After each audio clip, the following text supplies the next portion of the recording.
What I want to talk about is the thing where the dialectic nature of truth.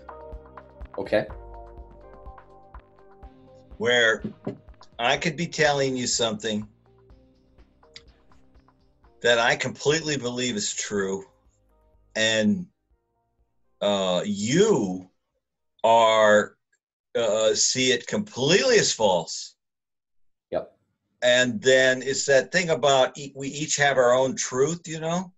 Yep. And so then you are talking to me, trying to have me see how you believe, yet you completely believe you're right, and I think you're just full of nonsense.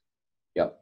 And so it's a dialectic It's thing. an impasse. It's a dialectic impasse or something. But it's even better than that.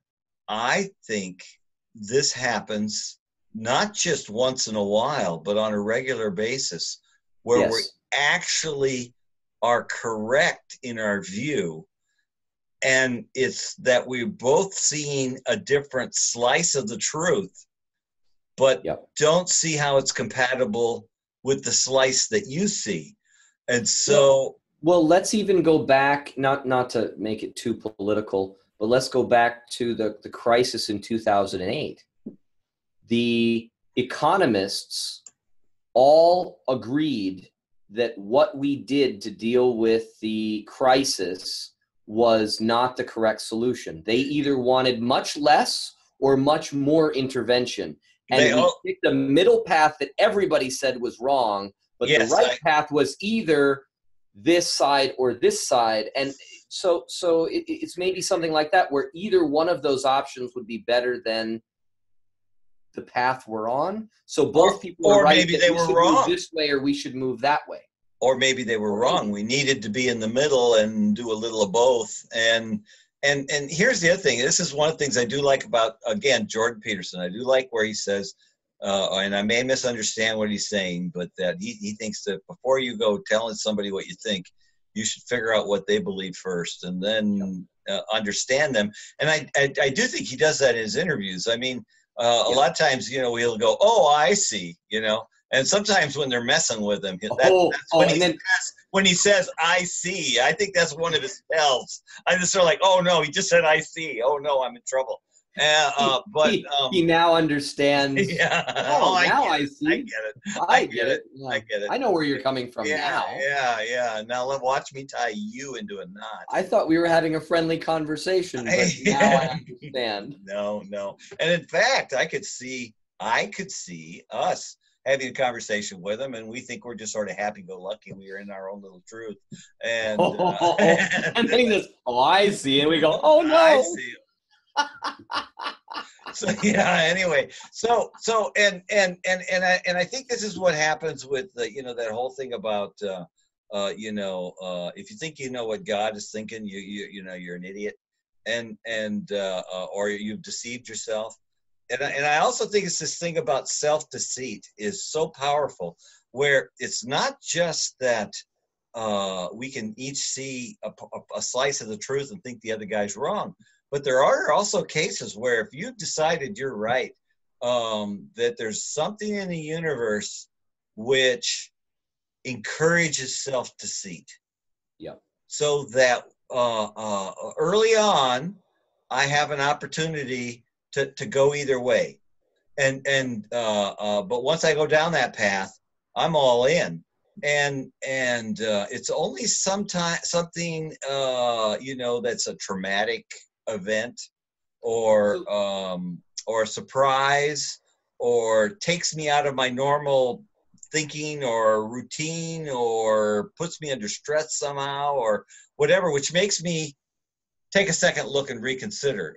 Usually if everything's going along fine for me, I don't have the emotional wherewithal to rethink what I think. So I might be wrong in this, but it almost makes me think of quantum decision points, in your life, where it is is both 1 and 0, or it's both things. I've never thought of that. That quantum decision point, and some of it is the fundamental nature of reality. You know, when we listen to some of our more intellectual friends talk about quantum physics and the reality of that, the experiment you choose to conduct determines the kind of answer you're going to get. So you keep reaffirming what your basic suppositions were, because that's the experiments you're doing. And so you just further reinforce that until you maybe hit what I would call a quantum decision point, where now you have to maybe reevaluate or you decide it on a new path. I think you've just come up with a wonderful thesis for somebody's dissertation.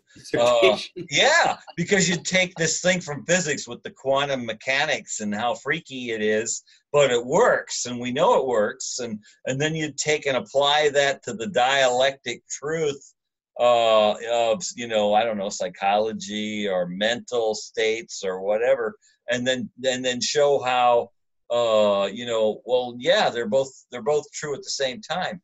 You know, I think there might be something there. I really haven't thought about it along those lines.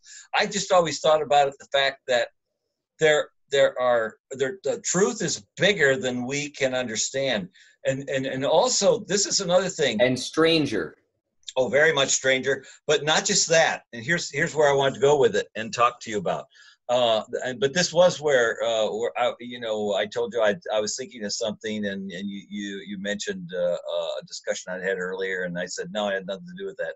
I take it back. It did. It kind of, but except we didn't talk about it. It's just that I was thinking about it in my head and thinking about us. So when you're in this the dialectic, and now I'm losing the thread of what I was going to say. It's that the truth is not just bigger than me, but that it the truth is important. Yes. And truth will set you free. It's very powerful. And yet, if I focus too much on one area of the truth in dialectic counseling, as I understand it, you get stuck. And so then they encourage you to think of not just the bad thing that's got you stuck, or the good thing that you're desiring that's got you stuck, but you got to think about the two of them. And there's this one technique for when you're really upset that's called pendulation. Yes. And I personally used it very effectively when I've been extremely emotionally distressed about something. And you think about the worst miserable truth as you see it that you possibly can, and you embrace it completely until it just breaks your heart, as worse as you can possibly do, until you're crying. And you're not fit for company. You know, you really got to do it when you're alone, because nobody should be around you when you're doing this. And then when you get it as bad as you can possibly get, now think about all the good things, not necessarily related to that. Just think about any good thing you can think of in your life. It doesn't matter if it just happens to be the ice cream that morning, whatever it is, just any little thread you can grab, and you just embrace it. And you start feeling good, and you just focus on that. Don't think about anything else. You focus on that. You focus on that. You're getting better and better and better. And then as soon as you get as good as you can get, go back the other way. And then go as deep as you can. And then once you're as deep as you can, you go back the other way again. And after you go back and forth, for me personally, about the third cycle, I can't get upset anymore. Well, and some of it, it's almost like you have these, and I know biologically, at least with weight, for instance, I have multiple set points depending on what I'm eating and doing, sort of how I'm operating, where I can be, there's a kinetic kind of an energy to it where you sort of get trapped in this gravity well, almost here or here, but anywhere in the middle, you're moving towards one or the other. It makes me think of numerical simulations. And if you think about this pendulation in that kind of a way where you can get stuck in a depression or something, and it's almost like that's, you're trapped at this particular point, and you do the pendulation. Yeah, you paused on me. Our network connection paused. I can't hear you right now. You're frozen. Can you hear me now? Yeah. So you were talking about the pendulation. Do it again. So where you end up at this set point, right? And then, like some of these numerical simulations, you can sort of get trapped if you start your simulation too close to one of these nodes. Right. And the pendulation almost makes me think along those lines, and maybe the problem is I'm an engineer, So, yeah. But you see, here's the pendulation. You just froze on me again. Apparently, I really like that set point of freezing up on you. Yeah, it's almost like the pendulation back and forth knocks you out of that set point. Yeah. And it's like running a simulation where you just pick a point further out, and you end up somewhere different, running the same equation.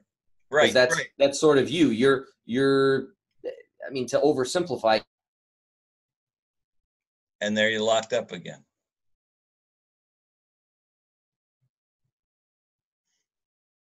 I see you just fine. You don't lock up on me at all. Yeah, I don't know. You're locking up on me, so it must be you sending to me. I must be broken over here. Well, So, but it's like you're running the same equation, and you change your set point, and you end up with a different output. So that's right. Kind of how I think about the pendulation with the emotions, is very much, along the same kind of lines as our understanding of these things. There, you locked up again. So see, let's. This is exactly what we were talking about, though, man. I've got a set point, and I got to change something. Otherwise, I'm going to keep ending up where I've been ending up. Right. So I think this is a good place to end the video. Both reboot. So I'm going to reboot and start the Zoom, and I'll see you in a little bit. See ya. So anyway, we've had quite an integrated conversation here, and I'm not sure how we're going to cut it. Well, I'm gonna tie it back to quantum, this sense of belief, right? Okay. So that your belief makes something true. Okay. It's that you end up at these quantum decision points, and it's 1 or 2, or it's 0 or 1, and then when you make that choice, when you invest in one path and one set of belief, let's say, or however you want to look at it, you make something true. Either one of those could be true, and it's almost like quantum decision making over time. You think about your life and the decisions you make over time, that your life could have been all of these different things, but it became this path, and your decision points become potentially narrower and narrower, but at least the past is set and the future is over. Yeah. And what I want, and maybe I don't get it, is that somehow what you just said would be explained in such a way that a 4-year-old or a 10-year-old would understand it and be able to repeat it back to you and explain it to other 10-year-olds. And it would be simple enough like that, because frankly, you can sit down with your 10-year-old and explain D equals MC squared and all that kind of stuff, and they kind of get it. And now it is also true that right about 10 is when that math ability takes some sort of gear shift. And so then the idea of infinity starts to kick in. So talk to an 8-year-old about infinity and you're swimming upstream, but talk to a 12-year-old about infinity, they get it. So there's something that happens there in between those ages. And so but can you take what you just said and make it so that a 4th grader, that not 4-year-old, 4th grader who's 10 years old could explain it back to somebody, and that's not easy to do, and I really think if it's really that solid, that we should be able to do that. And that's true of all these things we just said. I think that probably 90% of what we were just talking about, the 10-year-olds are probably not watching this and saying, hey, that's cool. But anyway, but maybe not. So anyway, I'm not sure where we're going to go with that. And I'm trying to decide what to do next. And so let me see if I can make an adjustment here.